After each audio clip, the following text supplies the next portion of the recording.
No Papo Coexalc de hoje, vamos falar sobre uma pesquisa elaborada pelo Centro de Estudos Avançados em Economia Aplicada, o CPEA da Exalc-USP, e a Andef, a Associação Nacional de Defesa Vegetal, que monitoraram a evolução da ocorrência das principais pragas e doenças que atingiram culturas de soja, milho e algodão nas últimas 3 safras. Quem tem os resultados é o pesquisador da Exalc, Mauro Osaka, que fala direto de Piracicaba, no interior de São Paulo. Olá, Mauro. Seja bem-vindo ao Dia a Dia Rural. Olá, tudo bom? Tudo bem, Mauro. Vamos começar aí para saber onde foram feitos esses trabalhos, em quais regiões e qual a relevância desse estudo para o produtor. O trabalho primário, a matéria-prima, ela foi coletado em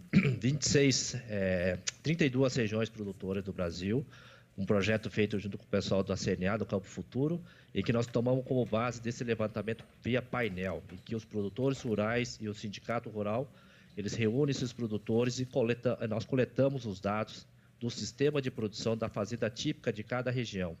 Então, nós conseguimos estruturar, a partir desse levantamento, qual é o sistema produtivo local típico e quais os tratos que foram realizados para cada safra.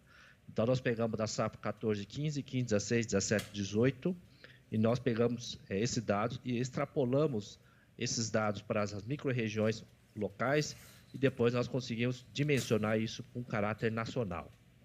Muito bacana. A aplicação de defensivos e o manejo sanitário na propriedade encarece muito, né? No caso da ferrugem, o sojicultor, ele investe bastante. Quanto seria esse custo aí que o produtor desembolsa a cada safra?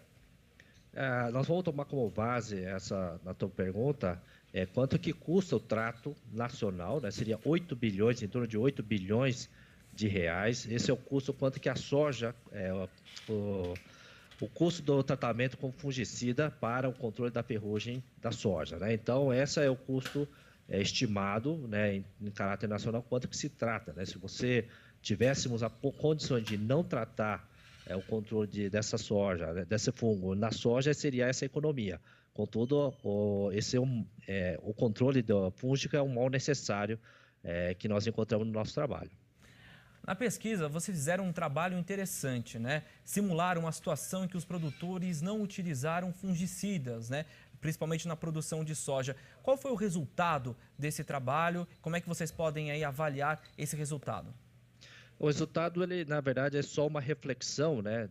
Sempre há discussão de que nós temos um uso intensivo de defensivos agrícolas no Brasil. É somente uma reflexão de, se nós tivéssemos uma opção de não tratar e a sociedade bancasse isso daí por meio do subsídio, quanto seria o valor, né, da sociedade deveria subsidiar a lavoura da soja, por exemplo, e considerando que todas as outras pragas, né, outras doenças não atacassem a praga, no cenário ceteris paribus, né? Então, nós fizemos uma simulação que nós retiramos o trato, no caso do fúngico, por exemplo, vou dar exemplo da ferrugem, nós não fizemos nenhum tratamento fungicida e assumimos de forma bastante otimista que a ferrugem só ia provocar uma queda de 30% da produtividade. Nós sabemos, a partir de artigos científicos feitos por várias entidades, que esses valores podem, né, sair de 15% até 70%. Então, o que nós encontramos nos últimos levantamentos feitos pelo pessoal da Embrapa é que o número médio, por diferentes tratamentos químicos, de 30% seria o número considerado no material. Então, a partir dessa quebra de safra, a partir dessa quebra de produção, nós simulamos, se não tivesse esse fungicida, nós teríamos, se a sociedade não quisesse que alterasse o preço, nós teríamos que expandir a área em 30%. Para manter o mesmo nível de produção.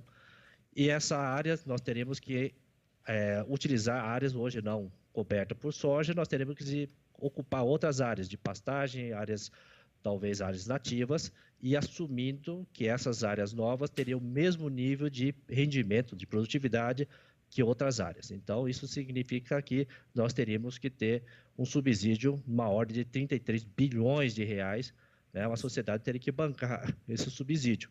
Não sei se isso aconteceria. Tá certo, doutor Mauro. Também na pesquisa de vocês, teve o caso da lagarta no milho e o bicudo do algodão. Como é que vocês avaliaram a incidência dessas pragas ou doenças em outras culturas e qual foi o resultado dessa pesquisa nesses dois cultivos? Começando aí pelo milho. O nosso o choque, né, que nós encontramos, essa determinação desses valores foram a partir de trabalho científico feito por outras instituições. Então, nós não fizemos esse levantamento por nós mesmos. Nós pegamos materiais com dados secundários e nós fizemos essa simulação. Então, nós assumimos que o trabalho científico feito por outra entidade são números fidedignos e de lá nós partimos para a nossa parte econômica, tá? Então, no nosso caso, que pegamos o caso do Spodoptera, né, que é uma das principais lagartes que atacam a cultura do milho, nós temos aí os extremos, né, em termos de variação de quebra de produtividade, nós assumimos 40% de perda de produtividade, caso você não faça nenhum controle químico, opta por não fazer nenhum controle e deixar a lavoura perder, tá? Como a nossa relação de preço que nós assumimos é em função do mercado internacional, a variação de preço com a quebra de 40%, ela teve um reflexo pequeno na nossa variação de preço, né, com a elasticidade, aí tendo mais ou menos um reflexo de quase 14%, 15% aproximadamente na variação do preço no mercado doméstico. Então, esse reflexo nitidamente mostra que se você não tratar o caso da Spodoptera, o preço, no caso do milho, né, nós vamos ter grandes ganhos com a variação do preço do milho, mostrando que o prejuízo seria maior ainda caso você não fizesse o trato, no caso, com a Spodoptera, no caso do milho. No caso do bicudo não é diferente, o raciocínio lógico é o mesmo, é diferente, a questão da elasticidade do preço também é menor, devido à nossa participação da oferta mundial, tanto do milho quanto do algodão, é baixa, se comparado com o milho, com a soja, então nossa variação de preço também não é grande, né? Então, como a formação de preço no caso do algodão vem de fora para dentro, então a variação do preço também não é significativa. Então, também faz com que a receita bruta seja menor do que a variação de custo com a economia de você não tratar com os defensivos agrícolas para tratar o bicudo, em especial no caso do algodão.